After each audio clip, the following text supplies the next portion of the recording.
As the pro-Palestinian protests continue at colleges across the U.S., the House passes a bipartisan bill that would strengthen protections for Jewish students against anti-Semitism.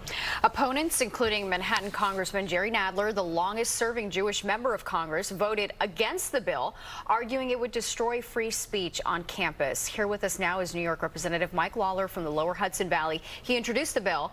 Thank you so much for joining us, Congressman. Thanks for having me. So your bill expands the definition of anti-Semitism. Talk to us about that. Well, this bill adopts the IRA working definition of anti-Semitism and its contemporary examples, something that has been adopted by the Obama administration, the Trump administration, and the Biden administration with respect to the State Department. This bill would require the Department of Education to adopt it for all Title VI violations of the 1964 Civil Rights Act.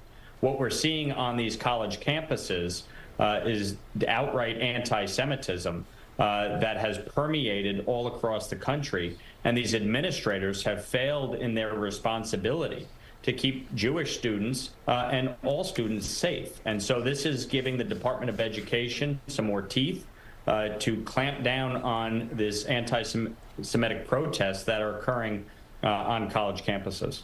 Well, your opponent, Jerry Nadler, and the ACLU is saying that this bill would incorrectly equate criticism of the Israeli government with anti-Semitism. Tell us how that is incorrect. Well, first of all, Jerry Nadler is a hypocrite. Jerry Nadler was a co-sponsor of an almost identical bill in the 115th Congress back in 2018, which would adopt the IRA working definition of anti-Semitism. So the only thing that has changed is the politics and the fact that Democrats are concerned about their electoral prospects in November in Michigan and Minnesota and the consequences within their base. But this bill has, number one, constitutional protections. It protects the First Amendment.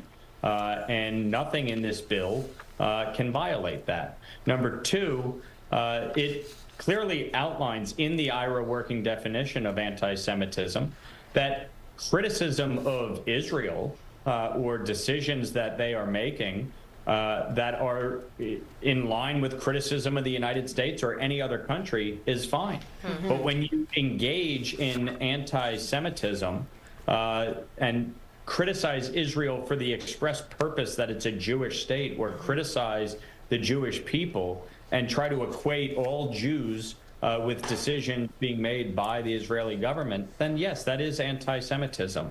You know, Jerry Nadler in our debate yesterday obviously tried to equivocate on all this, but as far as I'm concerned, the only thing that has changed from Mr. Nadler's position back in 2018 to now is the politics within the Democratic Party. Mm-hmm. Were you surprised that your bill did not get unanimous support? No, I mean, look at what's happening within the Democratic Party right now. I mean, AOC, Jamal Bowman, Ilhan Omar, you know, they went to Columbia University and joined in with these folks. So, no, I'm not surprised it didn't get unanimous support, but it did get overwhelming broad bipartisan support. 320 members voted for it. Yeah. So obviously, the overwhelming majority of members of Congress do believe that this is an acceptable definition of anti-Semitism, and that the Department of Education should use it for all of its Title VI enforcement cases. All right. Well, the bill heads to the Senate now. Mike Lawler, thank you so much for joining us. Thank you.